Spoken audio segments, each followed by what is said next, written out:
Welcome back friends, स्वागत है आप सभी का गैस्ट्रो गुरु चैनल पे। 92 नॉट आउट, ये एक बहुत ही इंटरेस्टिंग स्टोरी है which is based on real life. ये स्टोरी है 92 इयर्स ओल्ड दादी की, जिनको बहुत ही खराब ब्लीडिंग हुआ था। बचना ऑलमोस्ट नामुमकिन था। 99% चांस थे कि वो नहीं बचेंगे। फिर भी उन्होंने कैसे हिम्मत दिखाई, फैमिली ने उनको कैसे सपोर्ट किया, फैमिली का जज्बा और पेशेंट का जज्बा, सारे जो हॉस्पिटल के staff, nursing staff, ward boy, doctors कैसे एकजुट होके उन्होंने इनकी ट्रीटमेंट की। ये स्टोरी में आपको बहुत कुछ सीखने को मिलेगा। आपके बहुत सारे प्रैक्टिकल लाइफ लेसन्स कि ऐसे ख़राब सिचुएशन में माइंड को कैसे कूल रखना है, डिसीजंस कैसे फास्ट लेने हैं, कैसे एक गोल से काम करना है, ये बहुत कुछ सीखने को मिलता है।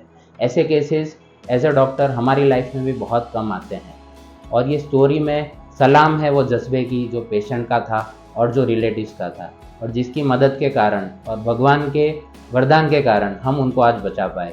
जो पेशेंट्स एकदम बेड पे कोमा की कंडीशन में आया था, वो चलते हुए घर गया। ये स्टोरी आप एंड तक ज़रूर देखिए। गैस्ट्रो गुरु के साथ बढ़ाएं अपने पाचन स्वास्थ्य का अनुभव, जहां विज्ञान और वास्तविक ज्ञान मिलते हैं। Authentic medical health information, gastro गुरु के संग। ये एक रियल लाइफ केस है। मणिबेन पटेल, दादी की उम्र 92 इयर्स। उनको पेट में दर्द लग रही थी, भूख नहीं लग रही थी, वॉमिटिंग हो रही थी। दूसरे हॉस्पिटल में एडमिट हुए, रिपोर्ट्स किए, रिपोर्ट्स में कुछ खास समझ में नहीं आया। फिर फाइनली सीटी स्कैन और एमआरआई किया, जिसमें पता चला कि एक बहुत ही छोटी पथरी, एक राई के दाने जितनी पथरी 5 मिलीमीटर की पित्त की नली में फंसा हुआ है। डॉक्टर्स ने सक्सेसफुली इसका ऑपरेशन किया, पथरी निकल गई, बट अनफॉर्चुनेटली उनको बहुत ही खराब ब्लीडिंग चालू हो गया।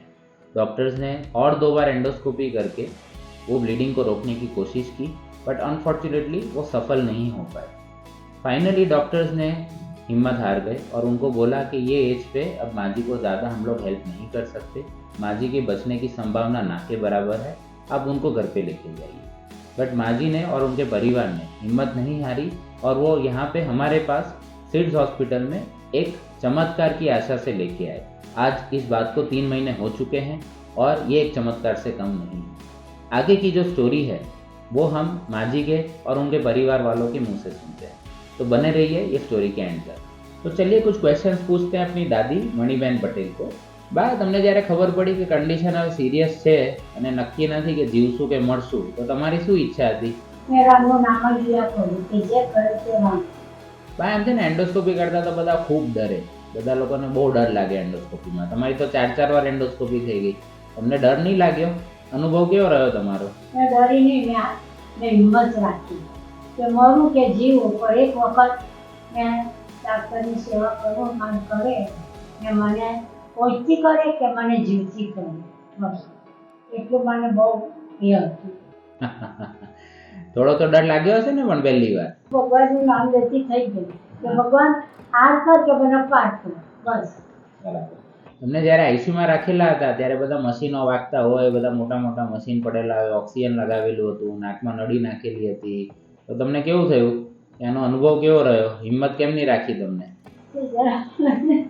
મને બીક લાગતી હતી, બીક લાગતી હતી? પેલું વચ્ચે અમુક અમુક વસ્તુ બોલતા હતા ત્યારે શું થઈ ગયું હતું? મને જેવી થઈ ગઈ, બરાબર છે। તમારે પેલું આઈસીયુમાં ભાન ભૂલી ગઈ। બરાબર। हाँ, તમે પેલું નળીને બધું ખેંચી કાઢતા હતા ને, એટલે અમને બાંધીને રાખવા પડ્યા, એની માટે માફ करजो हमने।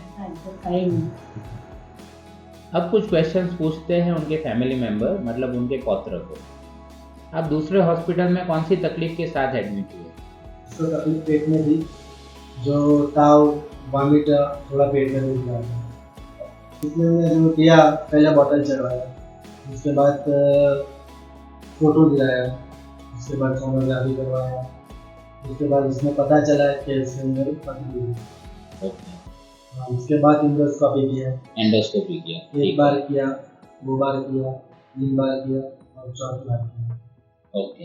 एंडोस्कोपी करने के बाद जब आपको ब्लीडिंग हुआ, और डॉक्टर ने तो वहाँ पे कोशिश की ब्लीडिंग रोकने की, एक बार नहीं और दूसरी बार, तीसरी बार भी कोशिश की, पर ब्लीडिंग रुका नहीं, तब आपको कैसा लगा?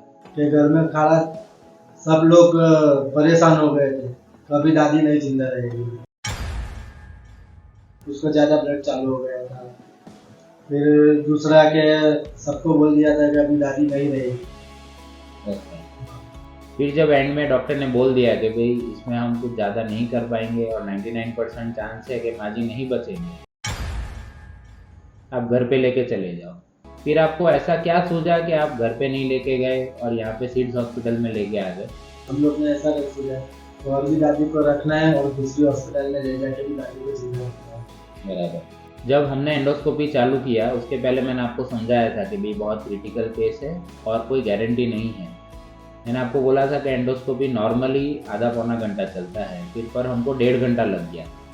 तो उस वक्त जब आप ऑपरेशन थिएटर के बाद बाहर पूरा परिवार बैठा था, तब आपको कैसा लग रहा था? तब आपके मन के विचार क्या थे? मुझे पता से यही थे कि हम लोग भगवान को बाहर जाकर प्रार्थना करेंगे। वहाँ से डॉक्टर ने ऐसा बोला, तो अभी भी डॉक्टर मतलब दादी की सिचुएशन खराब है। अभी हम लोगों ने ऐसा सोचा कि अगर 1% डॉक्टर को और 9% भगवान को। जब हमने आईसीयू में बांध के रखा था माँ जी को हाथ पाँव, तब आपको कैसा लग रहा था? ऐसा तो हुआ है कि अभी दादी की सिचुएशन खराब है, दादी को बांध दिया है, हिम्मत नहीं आ रहा है। हम लोग ने ऐसा हुआ कि जितना भी मेहनत होगा उतना कर सकते। आपके जो रिश्तेदार है, सब रिलेटिव, वो सब ने आपको बहुत सपोर्ट किया, फ़ोन भी आ रहे थे, सही बात है? बहुत फोन आते थे, सब रिलेटिव के फोन आ गए थे, काफी लोग यहाँ पे आके जमा हो गए थे नीचे हॉस्पिटल के नीचे।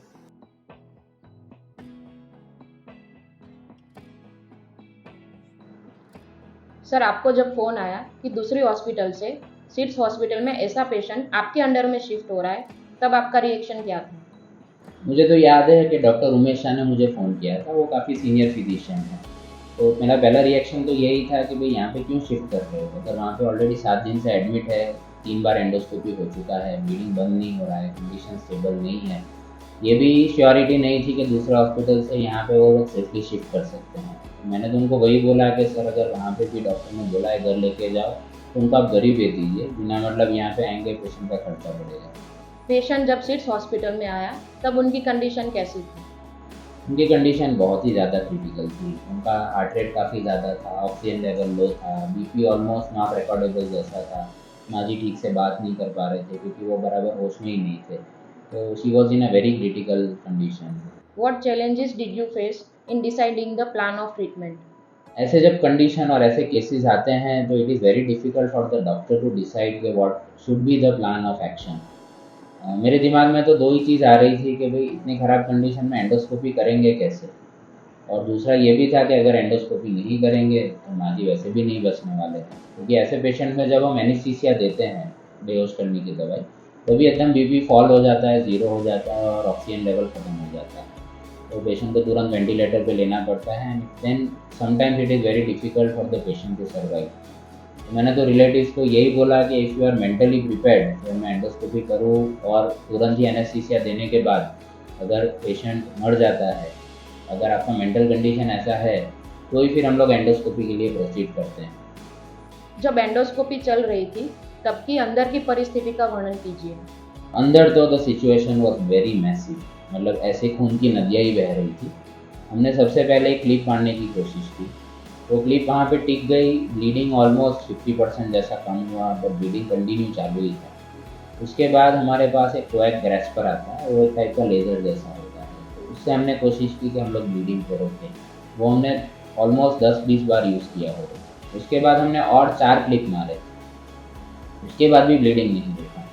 फाइनली जाके जब हमने लास्ट क्लिप मारा, तब जाके हमें लगा कि हाँ अब ब्लीडिंग रुका है, और वो सारे क्लिप्स को सपोर्ट करने के लिए हमने जो बाइल डक्ट था तो वहाँ से हमने एक वायर डाला, और उसके बाद फिर वहाँ पे एक स्टैंड रख दिया ताकि जो भी चीज़ें थी वो वहाँ पे स्टेबल होके टिकी रहे। एंडोस्कोपी में सर कितना टाइम लगा? तो ये प्रोसीजर में हमें ऑलमोस्ट 1.25 से 1.5 घंटा लग गया। बीच में तो एक्चुअली ऐसा था कि जब हमने तीसरा क्लिप मारा और फिर भी ब्लीडिंग नहीं रुका, तो बीच एंडोस्कोपी में छोड़ के सिर्फ 2 मिनट के लिए रिलेटिव्स को बात करने के लिए बाहर आया था। मैंने उनको बोला कि भाई हम सब अपना ट्राई कर रहे हैं, पर ब्लीडिंग रुकने का नाम ही नहीं ले रहा है, बीपी काफ़ी कम रह रहा है। अगर ये हम लोग जो कोशिश कर रहे हैं अगर उससे ठीक ना हो तो हालत मतलब बचना ऑलमोस्ट इम्पॉसिबल है। और दूसरा एक ऑप्शन है कि आप सर्जरी कर सकते हो, मतलब पूरा पेट खोल के टाँका भी ले सकते हो। और उससे शायद ब्लीडिंग रुक जाए, पर इतने कम बीपी में अगेन सर्जरी करना तो बिल्कुल खतरे से खाली नहीं है। तो बीच एंडोस्कोपी में मैं तो रिलेटिव्स को मिलने गया था कि भाई आपकी अगर इच्छा है और इससे अगर नहीं ठीक होता तो मैं सर्जन को अभी बता देता हूँ कि वो स्टैंड बाय में रहे। रिलेटिव्स उसके लिए भी रेडी थे, मतलब उनका जोश इतना ज़्यादा था कि सर आप कुछ भी करो पर हम लास्ट तक कोशिश करेंगे। उनका जज्बा बहुत ही, मतलब हम सैल्यूट करते हैं ऐसे जज्बे। सर जब एंडोस्कोपी खत्म हो गई तब आपका मेंटल स्टेटस क्या था और थॉट प्रोसेस क्या था? लिटरली हम लोग तो थक गए थे एंडोस्कोपी करके। एंडोस्कोपी एक्चुअली जो हमारे चीफ एंडोस्कोपिस्ट हैं डॉक्टर पंकज देसाई, तो he was doing endoscopy, I was just helping him, assisting him. तो सर तो literally he was physically and mentally tired. मुझे भी ये लगा कि भाई एंडोस्कोपी तो हो गया है, बट अब इसके बाद का जो दवाइयाँ है, उसके बाद जो बीपी मेंटेन करना है, ऑक्सीजन लेवल लो है, तो सिर्फ ब्लीडिंग रुकने से ऐसा नहीं था कि हमने पेशेंट को बचा लिया। ऐसे केसेस में 3 to 5 डेज के लिए चांसेस होते हैं कि और कोई जगह से वापस ब्लीडिंग हो सकता है। तो हम लोग तो 3 से 5 दिन बहुत टेंशन में थे कि भाई अभी के लिए जो बात टल गई है, बट आगे क्या होगा गॉड नोज, भगवान की मर्जी।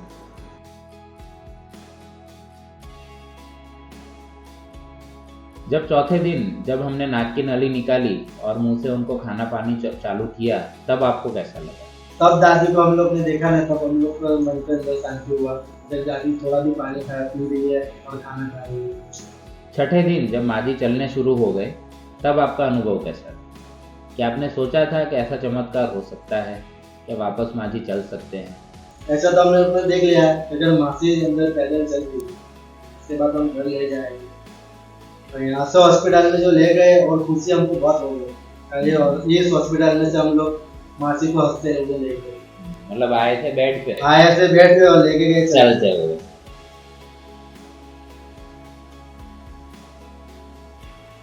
ये जो पूरा बीमारी और हॉस्पिटल का अनुभव था, उसमें आपने, आपके परिवार ने और दादी ने बहुत ही हिम्मत दिखाई है।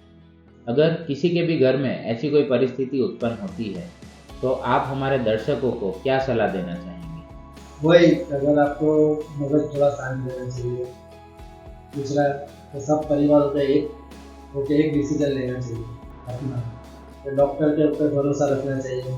जीना मरना अपने हाथ में लाइए, जो भी हो वो भगवान के हाथ में है। तो फ्रेंड्स, क्या आप चाहते हो कि हमारे जो दादी है मणि बहन, वो 100 ईयर्स पूरे करे? यस और नो मुझे कमेंट्स में आप लिख के जरूर दीजिएगा। और अभी के लिए है माजी 92 गैस्ट्रो गुरु के साथ बढ़ाएं अपने पाचन स्वास्थ्य का अनुभव, जहां विज्ञान और वास्तविक ज्ञान मिलते हैं।